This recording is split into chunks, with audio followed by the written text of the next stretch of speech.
on before it's back in session. Court is adjourned. You guys have taken this on before. You may be seated.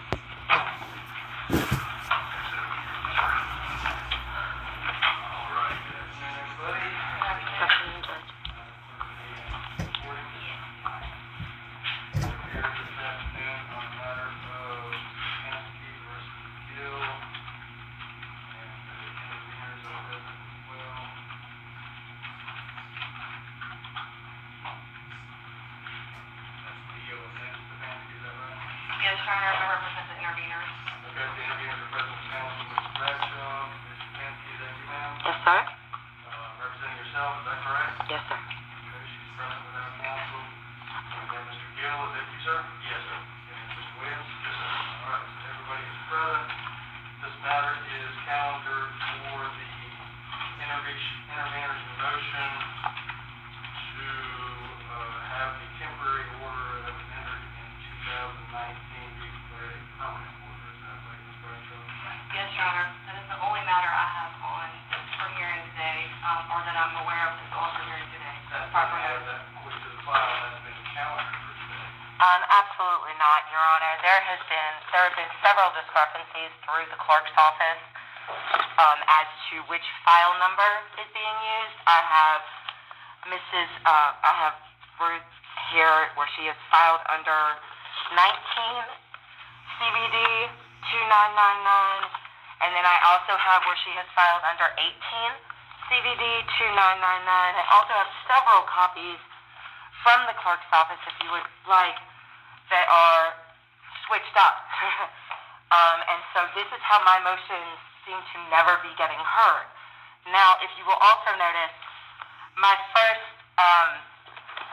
chambers request that I had put in, well, the most recent one, because I was told that I had to enter one again, has both on it. It says 18 or 19, because the clerk's office refuses to give me a clear answer, Your Honor. And that is how I keep ending up not getting any of these motions heard.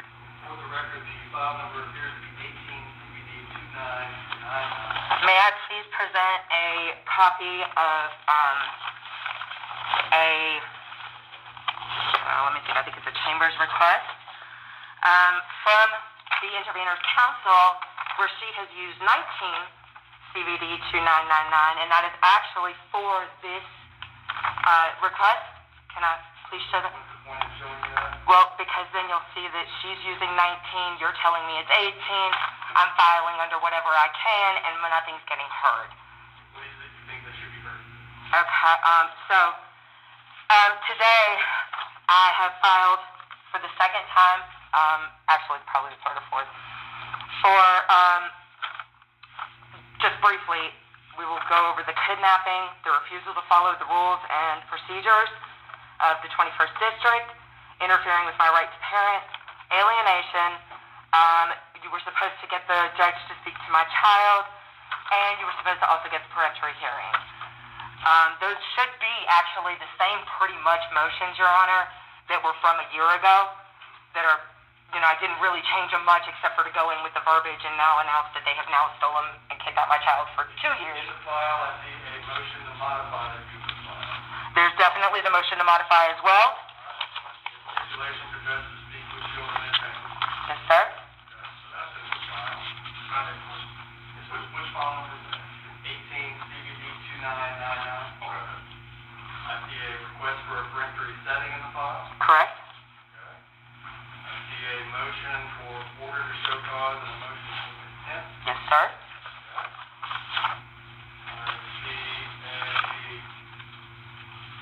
Well, this still looks like a continuation, or maybe it's a different motion from order to show cause and motion for contempt. That's the answers. Yeah, that's like, I put it on a separate Word document for, the specific contempt. I see a motion for non-parental kidnapping and refusal to follow the rules and procedures. Yes, sir. Okay, so that's in the file. Thank you. Motion for interfering with the right to parent. Absolutely. Alienation, that's in the file. Beautiful. So, Your Honor, would be okay to... Is there anything that is claimed missing from this file? I don't think so. We got the contempt. We got the interfering in the alienation, correct, sir? Approve it again? No. Okay, yeah, I feel good about it. They're the same ones from last year. I'm sorry. I'm nervous. I just want to make sure that they're heard today. Okay, would you have to calendar them to be heard? I did. When? Last Tuesday, as soon as we hung up that call, Your Honor, and I have a copy. I know that you're familiar with our local rules, because one of these motions actually quotes our local rules, and our local rules require that you give 10 days notice. And I said that in our calendar call, and you said, absolutely, we will hear them if we have time. Properly noticed would be heard. And I said, Your Honor, am I going to be excluded for the 10 days? I specifically said that, because I knew. And you said, if we have time, we will hear them. I have a video of it, Your Honor.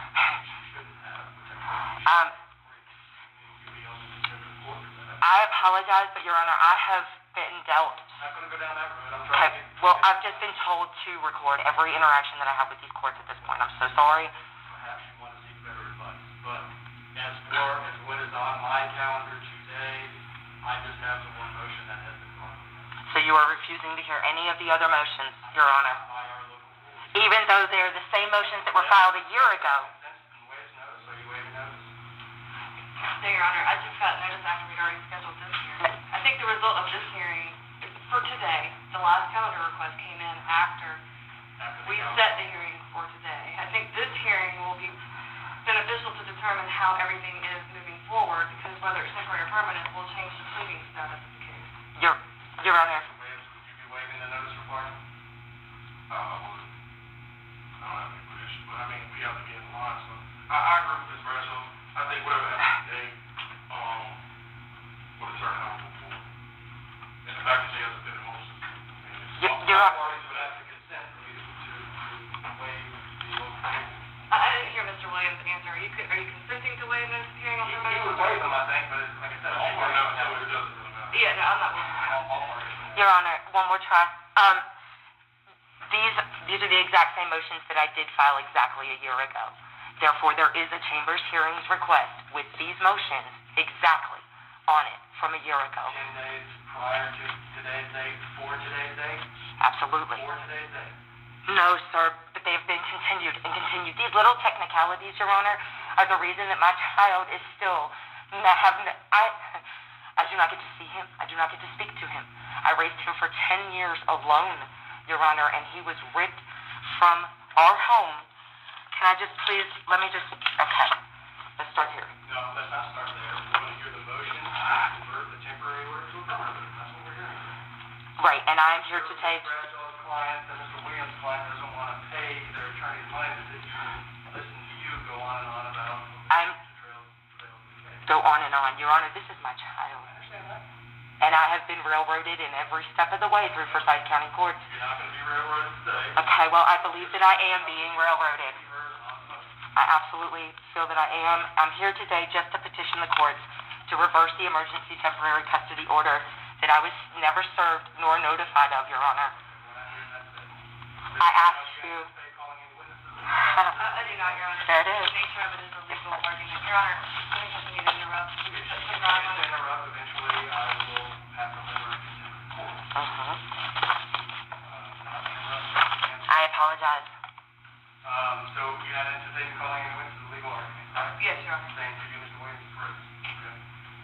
All right, well, Ms. Bradshaw, since you are the movement on the motion, I'll certainly let you argue first, Mr. Stepansky.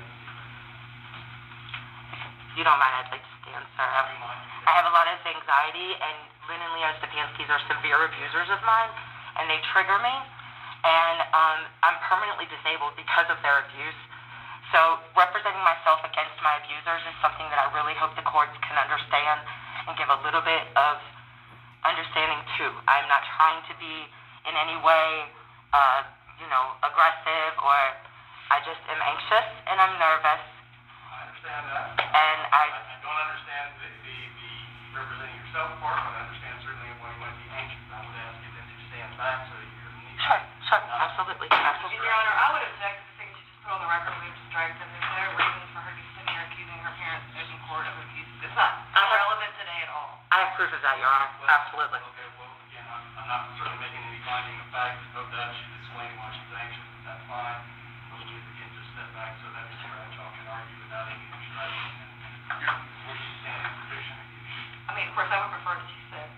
I'll answer your question.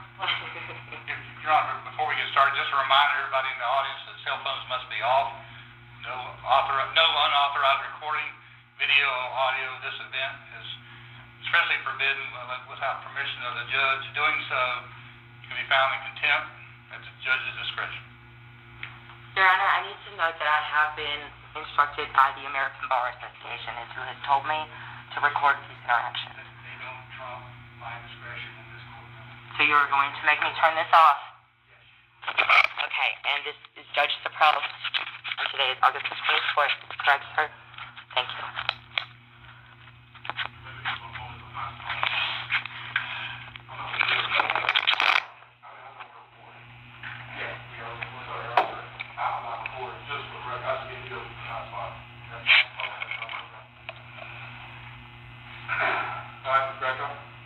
Okay, as you're aware, Your Honor, I filed a motion for conversion to permanent custody order. Mr. Smith was originally involved in this case. I took over late 2020. The years kind of run together with the pandemic, but I believe it was the end of August to September of 2020. I do note that there are different filing numbers. That's a typographical error. I believe some of Mr. Smith's pleadings had that, and I may have just recreated his heading on that. I will make sure that my office knows that it's 18CVD2999, and do apologize for any confusion on that. For purposes of today, your motion is correctly filed in response. Yes, thank you, Your Honor. And so I filed a motion for conversion of the permanent order, motion to convert to a permanent order, the temporary order to a permanent order. Your Honor, I'm going to object, I'm sorry, Your Honor. The Chamber's hearing request that I have for her for today clearly states 19CVD2999. Well, I don't think there's any, misunderstanding on anybody's part that we're here today to alleviate that motion. Well, but you said that it was filed under the correct file number, and I have a copy here. It clearly states that it is not. And I believe what you said was it's noted that the motion was correctly filed in the correct Is this file not number. right? Okay, so it doesn't matter which one she gets to just. Your Honor, we're going to continue to have this banter back and forth. I'm asking the court to put in limitations to set clear guidelines, or I'm never going to be able to get through this. Okay, thank you, Your Honor.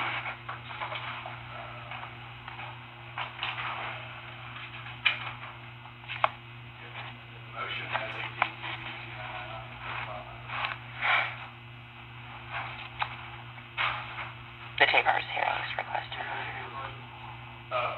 The intervener's motion for the conversion.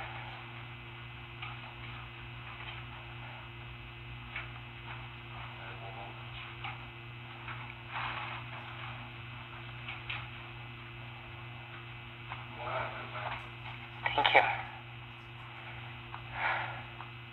Thank you. Did you notice that this matter was going to be heard today? I did, but I just want to, I'm not saying to say Mark, this is a fancy thing, but the motion I have, a motion for conversion to permanent child custody order, permanent custody order, filed on May 10, 2021 at 2:54 p.m. At 19CVD. Doesn't have anything. In my copy, that has 19 as well. It now has 18-9, made it into the file, so again, it's in the court file. So that's all I'm saying, is it marked proof? Because if it's not, and it's typed up, and it means I might have a different one. So maybe I have what you're looking at. It looks like somebody wrote over it. Oh, okay. Your Honor, then can I please move for dismissal of the entire situation, because clearly we can't seem to get the file numbers correct. There's a lot of confusion. I am not ever getting my motions heard. I haven't seen my child serve for 2 years, and I don't understand how that's okay. I'm sorry, I'm a mother, and I'm not allowed to have emotion about my child. I'm sorry. I'd like to explain and answer your question. We've gone through the file. This motion is in the official court file under the right file. All your motions are in this court file under the right file. So there's no confusion as to what's been filed. At some point there was a typo that seems to have been fixed. The whole problem is, Your Honor, that her chambers is being heard, but it wasn't filed properly. Mine wasn't either. It's in the file. So is mine. Yes, I told you in the file. But You won't hear hers. You're hearing hers, but you won't hear mine. Notice in time, Mr. Nancy. Hers shouldn't matter because it's in the wrong number. And we're going to go technicalities, Your Honor. Can we please uphold both ends? My chamber's hearing request that I received was never corrected, Your Honor. I only have one that says 19. And as soon as which I said in calendar. Your Honor, I specifically called that out during the calendar call. I apologize. And you said if there is time, yes, ma'am, absolutely. I understand you have many objections. Hear the argument. I'll give you a chance to be heard on the argument, but I don't want any further interruptions. Are we clear about that? I will try my best, Your Honor. I'm a mother that had her child ripped away from her. Notice says do or do not. There is no trial from this point going forward. Start interrupting me. Yes, sir. You run the risk of being held into court. Understood. Okay. Ms. Bradshaw, go ahead. Thank you, Your Honor. I'm assuming you want me to proceed with mask on.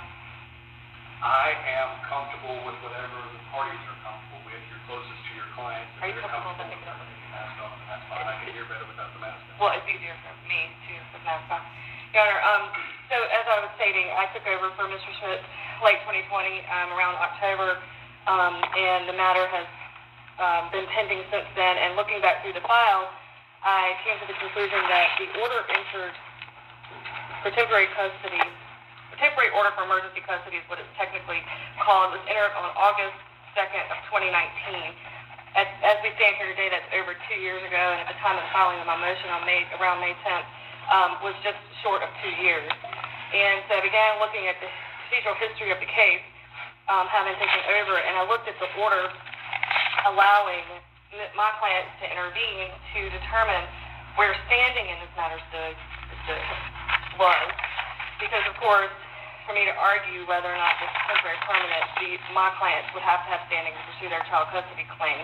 The order allowing the motion to intervene specifically states in conclusion of law number 4 that the interveners have standing to proceed with prosecuting their claims for child custody and grandparent visitation. I do have a case that would say if a question about third party and the nature of whether it's temporary or not, you can refer to Smith v. Barber, that it's treated the same. They are considered parties of the action for purposes of child custody and gained standing during that hearing on August 2nd, 2019. Again, I'm going from what the order says because I wasn't present that day. The record reflects, and I believe Mr. Williams was present that day. I want to be clear. What paragraph were you reading? Sure. Conclusion of law number 4. On the standing order. On the order allowing motion to intervene.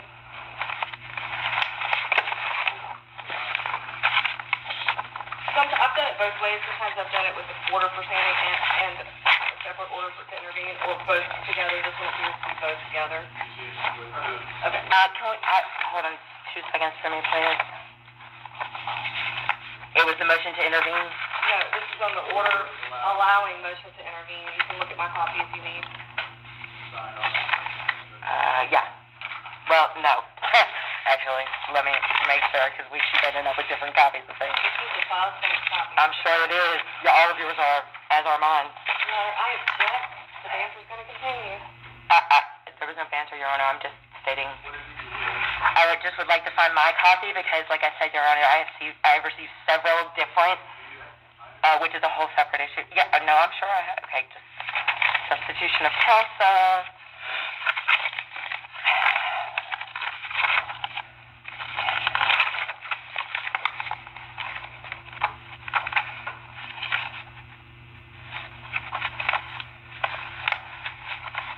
Should be right here, Your Honor. I have them in chronological order. I apologize. I wasn't exactly sure. From the record, it appears that after the conclusion of that hearing, or simultaneously with that hearing in front of Judge Kusakis, that a pending motion for custody was heard. You'll hear today a lot about, I anticipate Ms. Stepansky will say that she wasn't noticed for the hearing. She was not present for the hearing. I will point to the finding of fact in the order allowing motion to intervene. Finding of fact it's not delineated as finding of fact, but it is. Plaintiff is pro se and was not present despite having received notice of this hearing. Defendant was present with counsel Mr. Williams, and my now clients were present with Mr. Schmidt. The temporary order for custody was entered after a hearing, presumably that same day. Again, I wasn't there. The order states at the end, decree on paragraph 22, this is a temporary order. However, other than that one statement, there is no other inclusion of terms in this order that can make it continue to be temporary forever. So if we back up and we look at, Can you repeat where I was notified? it's in the same order allowing motion to intervene, which is entered on August 2nd, 2019, is paragraph number, enumerated paragraph number 1. No, what I was asking is exactly what was the verbiage, please? Plaintiff is pro se and was not present, despite having received notice of this hearing. Thank you. Your Honor, if you look at the case law, and this is pretty vast as far as whether an order is temporary or permanent, you can't necessarily go to one case and get all of the factors. It's not even set in stone, and the case law says that. But in general, if an order states it's without prejudice, it would be considered temporary, except that if there's a passage of time between then and when the order was entered, depending on the time and the circumstances of the case, it could be converted to a permanent action if there's no permanent order if there's no action. This order specifically does not state that it is without prejudice. Again, the only thing in the order that states is at the end, this is a temporary order. Another factor to consider is whether or not the actual order sets a date to reconvene. This order does not set a date to reconvene. The final is that, well, it's either or. It sets a date to convene, some of the cases say, or it does not determine all the issues pertaining to custody and visitation. The order does determine all the issues pertaining to custody and visitation in this matter. And there's case law similar to this, except for this one particular thing. Plaintiff does not have specific visitation set out in this order, but she's also found to be a danger to the child, and she's also found to be unfit according to the terms of the order allowing motion to intervene. It was entered from this hearing that same day. In the order for the motion allowing to intervene. In the one that I was never notified of, I'm sorry, I did not, I'm sorry. It says that, assuming everything in the motion or something. Mr. Gill's answer admitted to the things contained in the intervener's complaint. Can I? Okay. And then the custody order specifically states that she is found to be a danger to the child. So the intervener's verified motion alleges fact that did take into use of justice before signing you're saying that is sufficient to resolve that issue? That combined with the findings of facts in the temporary order for emergency custody. So under the temporary order for emergency custody, she's allowed contact with the child. And it specifically sets up that my clients have joint legal and primary physical, and that Mr. Gill, has visitation. So the parameters of legal and physical custody are completely dealt with during the terms of the temporary order for emergency custody. And it's stated that she's not receiving any because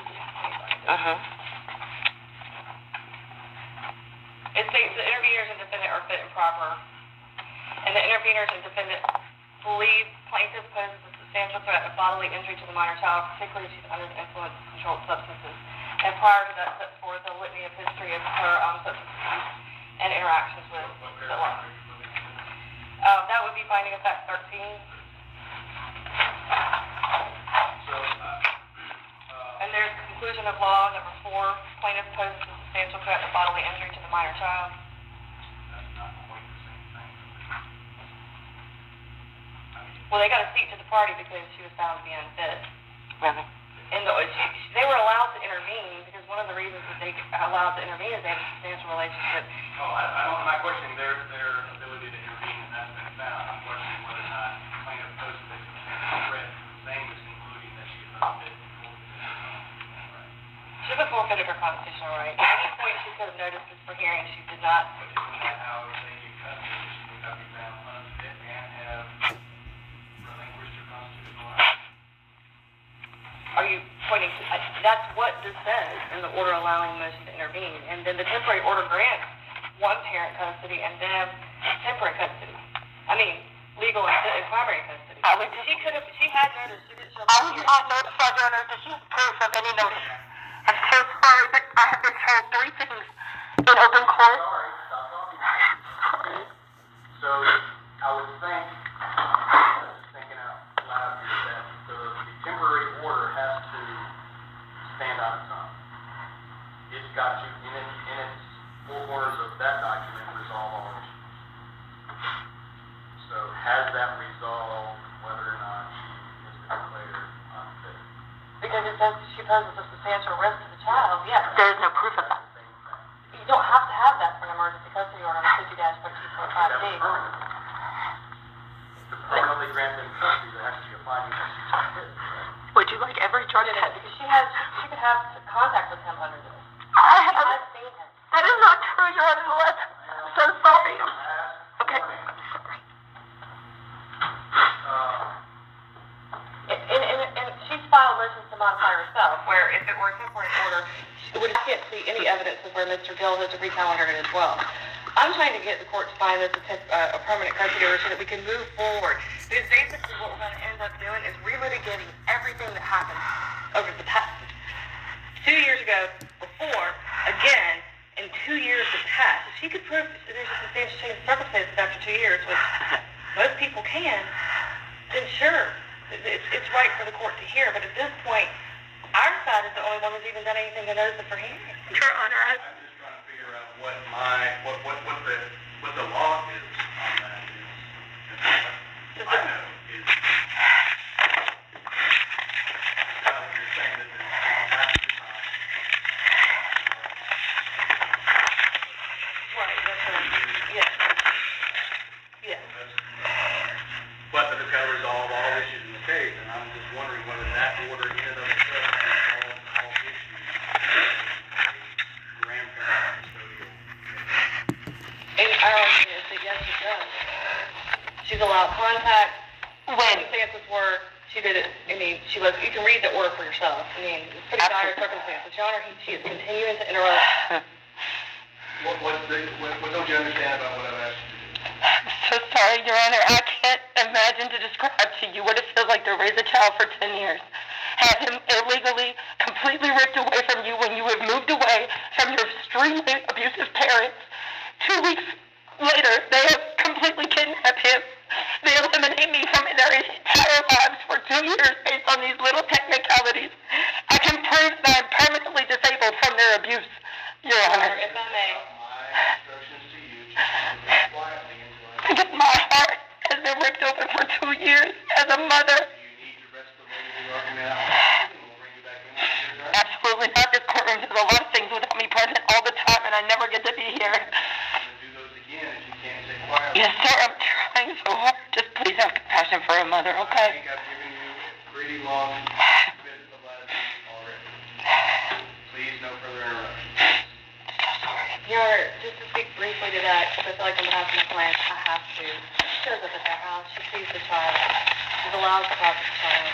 Those are unspoken truths. The fact that she was living in a trailer with no food when they pulled the kid out. She was even recently arrested. So, I have to speak, and I don't want to do that, but when I put in this position with my client sitting here, it feels unfair to them. Now, I'm going to move forward from that. But yes, our position is that the temporary order for emergency custody does resolve all pending issues. At any point, she could have noticed it for hearing.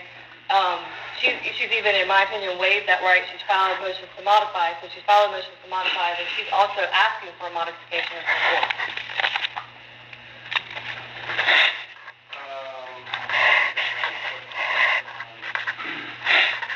I'm sorry, you said the trailer, it was a trailer is what you said? Your Honor, I'm going to ask And it was no food? Contempt of court, because we're not going to ever get anywhere in this case. Your Honor. Continue. Your Honor, no, I was just trying to get her to repeat herself. I'm confused. Ma'am, Your Honor, I have to be if able you go to... in custody, you're not going to be any good to your case, I have right? to be able to rebuttal though, right? And I just didn't understand. The next thing the judge can do is put you in custody, and they're going to hear without I you. have to be able So we need to go out in the lobby with me. It's your choice. I'm so sorry.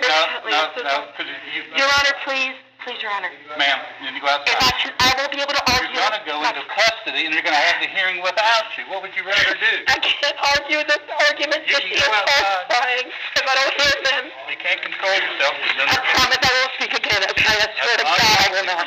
What you're doing I is swear to very God I will unlikely. not. I swear to God. Ma'am, Your Honor, please. ma'am. One more time. Your Honor, please. Okay. I'm sending somebody to take you. I am going outside to the lobby, please, Your Honor. Anthony, what the...